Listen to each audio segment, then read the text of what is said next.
வணக்கம் நண்பர்களே. இந்திய பொருளாதாரத்தில் மாபெரும் வீழ்ச்சி கண்டுள்ளது. இந்திய பொருளாதாரம் ஏன் இந்திய பொருளாதாரத்தில் இத்தனை பெரிய வீழ்ச்சி என்று எடுத்துக்கொண்டால், அமெரிக்க டாலருக்கு இணையான இந்திய ரூபாய் 88 ரூபாய்க்கு போயிருக்கு. நீங்கள் 88 ரூபா கொடுத்து தான் ஒரு அமெரிக்க டாலரை வாங்க முடியும். இது இன்னும் எளிமையாக சொல்ல போகிறாங்கன்னா, ஏற்றுமதி செய்பவர்கள் ஒரு டாலர் இத்தனை டாலர் மதிப்புள்ள ஒரு பொருளை ஏற்றுமதி செய்கிறார்கள் என்றால், அந்த டாலருக்கு இணையான இந்திய ரூபாயோடைய அளவு கூடுது. முன்னாடி 80 ரூபாய் பண்ணிட்டு இருந்தாங்க, 88 ரூபா. பார்க்குறதுக்கு 8 ரூபா மட்டும்தான் கூடின மாதிரி தெரியும். ஆனால் பல டாலர் மில்லியன் பில்லியன் ட்ரில்லியன் வியாபாரம் நடக்கக்கூடிய ஏற்றுமதியில் அவங்க ஒரு பைசா என்பதே மிகப்பெரிய விஷயம். அது சொல்ல உங்களுக்கு புரிந்திருக்கும். சரி, இது மாதிரி இந்தியாவுடைய இந்த வரலாறு காணாத இந்திய பொருளாதார வீழ்ச்சிக்கு என்ன காரணம்? ஏன் சரிந்தது? இந்தியாவுக்குள்ளே வர அந்நிய முதலீடுகள் இப்போது குறைஞ்சிருச்சு. ஏற்கனவே இவங்க இருக்கிறவங்களும் இங்கேருந்து எடுத்துகிட்டு போயிடுறாங்க, முதலீடுகளை திரும்ப பெறுறாங்க.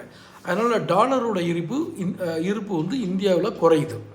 அடுத்ததாக இந்தியாவில் இருக்க நிறுவனங்கள் வெளிநாட்டில் முதலீடு செய்ய தொடங்குது. ஆக இவர்களும் இங்கே இருக்க டாலர்களை வெளியே எடுத்துகிட்டு போய் டாலரில் உதவி பண்ணுறாங்க, அதாவது முதலீடு பண்ணுறாங்க. காரணம், சர்வதேச சந்தையில் இந்திய ரூபாயில் வியாபாரம் பண்ண முடியாது. இந்த இரு காரணங்களால் இந்தியாவிலிருந்து டாலர்கள் வெளியே செல்லுது. இதனால் அவர்கள் டாலருடைய தேவை அதிகரிக்குது. அப்போ டாலர் அப்படிங்கிறது அமெரிக்கன் ஒரு பொருளோட தேவை அதிகரிச்சதுன்னா விலை கூடிரும். இது இந்திய மதிப்பு. இதனால் இந்திய ரூபாயோட மதிப்பு சரியுது. ட்ரம்ப் இதுக்கு ஒரு காரணமா?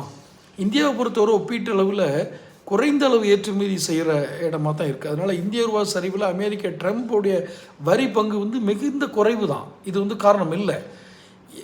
ஏன் இறக்குமதி குறைஞ்சிருக்குன்னா, நாணயத்துடைய மதிப்பு, ஒரு நாணயத்தோட கரன்சி வேல்யூ ஏற்ற இறக்கமாக இருந்தால் அந்த நாட்டில் ஏற்றுமதி இறக்குமதி பண்ணுறது கஷ்டம்.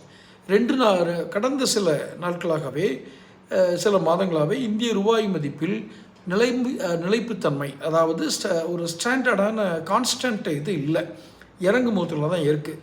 இன்னொரு பக்கம் இந்திய பொருட்களை ஏற்றுமதி செய்யும்போது ஏற்றுமதி ஆகும் நாட்டில் அந்த பொருள் விலை குறைந்ததாக இருந்தால் அதனால் ஏற்றுமதியாளருக்கு எந்த லாபமும் கிடைக்காது. இதனால் இந்தியாவில் ஏற்றுமதி இறக்குமதி சில மாதங்களாக குறைஞ்சி வச்சுருக்கு. சரி, ரிசர்வ் பேங்க் என்ன சொல்கிறாங்க? ரிசர்வ் பேங்க் இந்த வீழ்ச்சியை கட்டுப்படுத்த டாலரை விற்க ஆரம்பிச்சிட்டாங்க, கையிருப்பில் இருந்த டாலரை. ஆனாலும் இது பெரிதாக சந்தையை கட்டுப்படுத்தி விட முடியாது. மேலும் இந்திய பொருளாதார சரிவுக்கு என்னென்ன காரணங்கள் அடுத்த பதிவில் போடுறேன். மேலும் பேசுவோம். சேனல் சப்ஸ்கிரைப் பண்ணுங்கள், நோட்டிஃபிகேஷன் பில் பதிவு பண்ணுங்கள், பிடிச்சிருந்தால் லைக் பண்ணி ஷேர் பண்ணுங்கள்.